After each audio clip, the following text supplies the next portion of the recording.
I gotta do a video with the old phone today. Left my video camera at work yesterday. So I was reading about 2 or 3 days ago.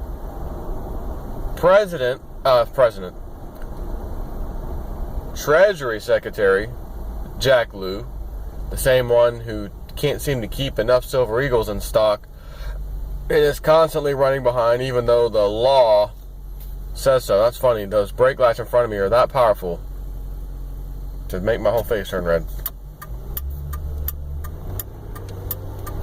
And did I mention what's nice about? Did I ever mention what's nice about driving this car?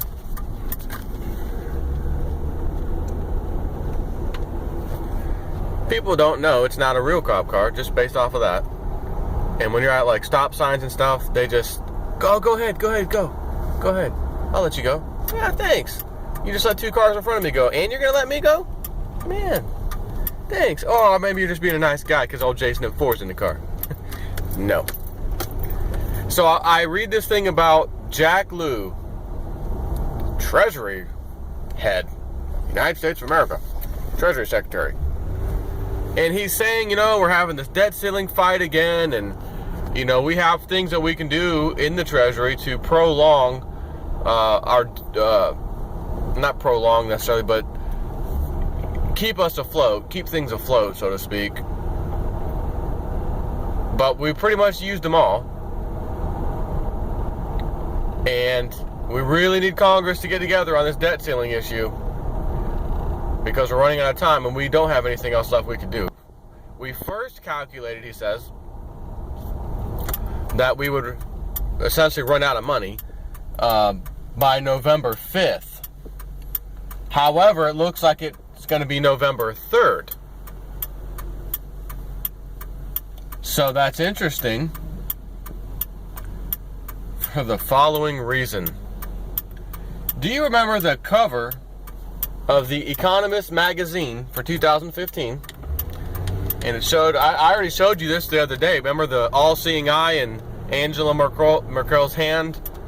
It showed these weird imagery from all leaders of anybody who's anybody in the world scene, with nuclear bomb going off in the background, and I don't know if it was an ICBM or some kind of missile launch of some sort, on the cover of the Economist 2015. Again, an elitist magazine.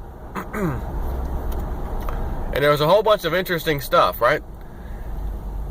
Now there's, at the bottom right corner of that magazine, and I think I'll do you a favor and go ahead and post that magazine cover and edit this video.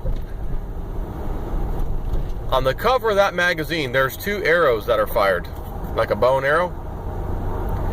And one of the arrows lands in a spot, and next to it says 11.5. And right behind it is a second arrow that says 11.3.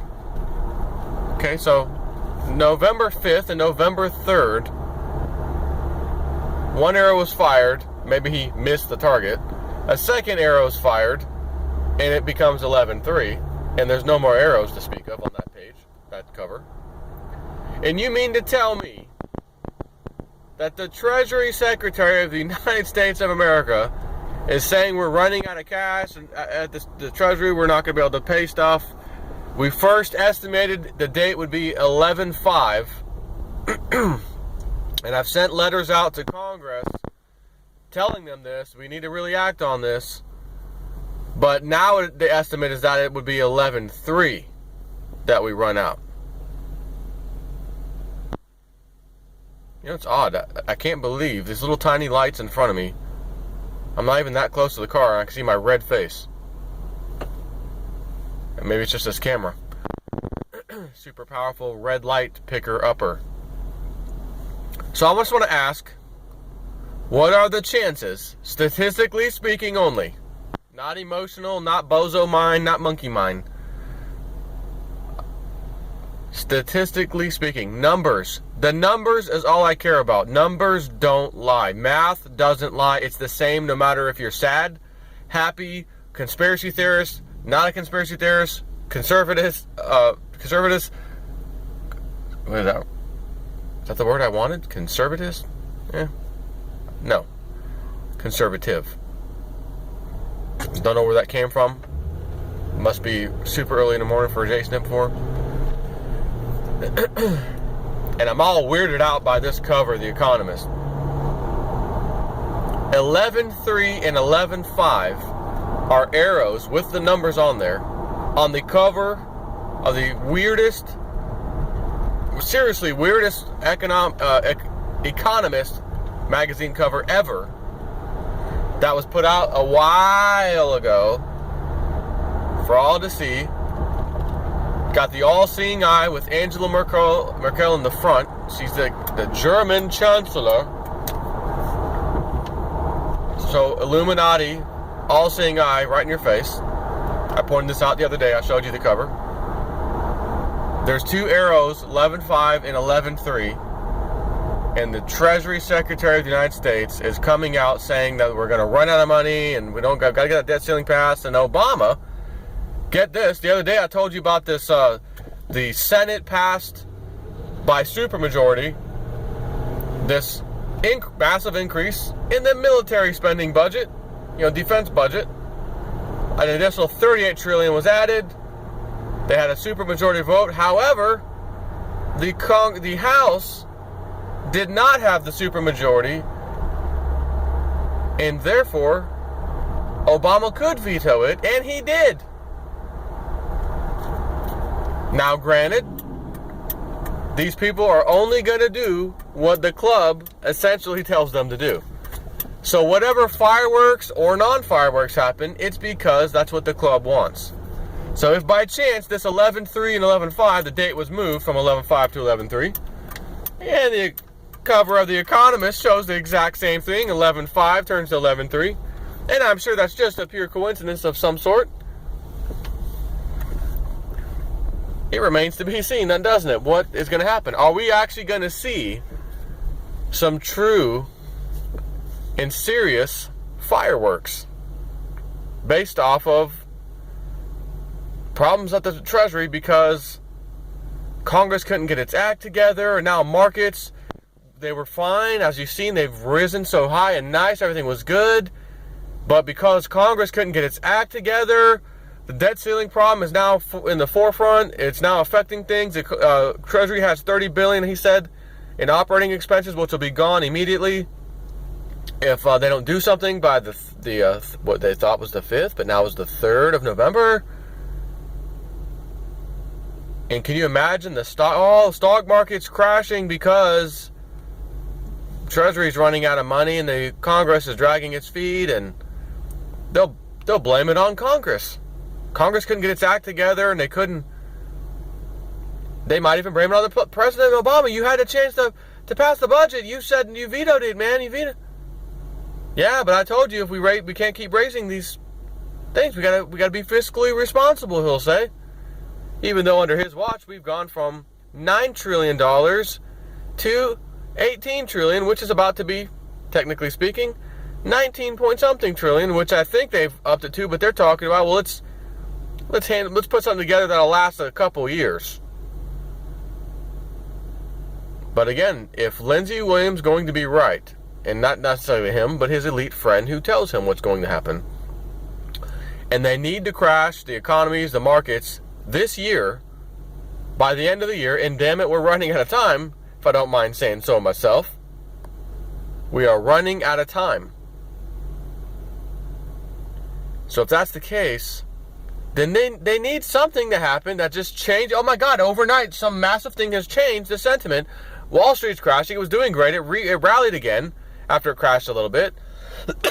And now it's being hit, and it's not because the bankers or the Wall Street or even the financial system itself, which is essentially Wall Street. It's because those darn pesky Congress critters couldn't get their act together. Poor Jack Lew pleaded and begged with them to get the debt ceiling problem solved because he told all members of Congress, I'm going to run out of money here at the Treasury. We're going to be in trouble. And at first I thought we're running out of money on the 5th. Now we're running out of money on the 3rd. So once again, what does that mean? We don't know exactly. I mean, what it meant on the cover of the Economist magazine. All we know is that those numbers were there and they are represented in the cover. The two arrows. 11.5, 11.3. What are the chances that a very high-level U.S. official in charge of the Treasury would come out and say any damn thing? His dog died and his cat died, or are going to die and be put to sleep on 11.5 and 11.3. We would still look around and say, well, hold on, what's strange? He knows, he's going to put his cat and his dog down. I'm making this up in case anyone out there can't think straight this morning. Don't take this to the bank, as they say. This is a little analogy. I'm going to, the Economist magazine shows 11.5 and 11.3, and an extremely high-level government official comes out, it's all over the news, that he's going to put his cat and dog down on 11.3 and 11.5 respectively. You would sit here and say, well, damn, that's a hell of a coincidence. That's on the cover of the magazine. I wonder what that meant. But it's so silly, putting his cat and his dog down. Doesn't make any sense. However, he said, no, I'm not putting my cat and dog down. The Treasury won't have operating funds by what we thought was 11.5, and now we know we've re-estimated to be 11.3, 2 days earlier. Here's where I'm going with this. Even if Congress gets its crap together real fast and actually, okay, let's emergency bill passage, and they pass it, or they just do the full thing, there's still a reason that was on the Economist magazine, and there's still a reason why what he said about the United States and its money and the Treasury running out, so to speak, there's still a meaning, and maybe we just don't know what it is yet. Because you're not going to have those two things happen by pure chance, pure coincidence. It's not going to happen. So, if they come together and because they waited so long, they did an epic raising of the debt ceiling and added some seriously rotten pork, as they say, to that spending bill, budget bill. And we passed some even more disturbing things into law right before 11.5 and 11.3. And 11.5, 11.3 was the key word to the elite. When you hear one of our club members use those terms, you know we're about to get something that goes our way. And Jack Lew comes out and says 11.5, 11.3 has been re-estimated. We're going to run out of money at Treasury. That lets the club members know whatever the hell it is that it meant. You and I are not club members, so we have to sit here and try to try to come up with reasons and theories of what they meant by that. So that's exactly what I'm doing right now, but I don't know anyone who's going to know with absolute certainty what it means. So all we can do is sit back and wait, and then look back after maybe something happens or whatever, and say, oh, okay, now we know what they meant by the 11.5 and the 11.3. Now you might argue, well, how do you know it's of this year? Well, it is the cover of the 2015 Economist magazine, and all the players in front of that magazine cover are pretty much in the spotlight this whole year. So naturally you might say it's probably related to this year. But if things are going so well right now, right, markets back up, forget everything else, forget all the other numbers, the stock market in America is fantastic. And if things are going so well, and again, they have to crash the system like Lindsay said that he was told, then there has to be a little curveball that comes out of, oh, we didn't expect that. So could you imagine the curveball is the markets crashing because they couldn't get their crap together and pass it. They tried to put so much pork in the bill. Obama kept threatening, I'll keep vetoing it if you add that defense budget higher. I'm not going to do it. I'll keep vetoing it. And then they try to pass it and he does it again. or they just can't come to an agreement. They can't get it passed. They can't even pass it within Congress, whatever. And because of their fiddling back and forth, the market doesn't have time for silly games. The club doesn't have time for silly games, in other words, and they crash the stock markets. To then say, hey, it was your Congress, they didn't get their crap together, be pissed off at them, your retirement just got destroyed because of them,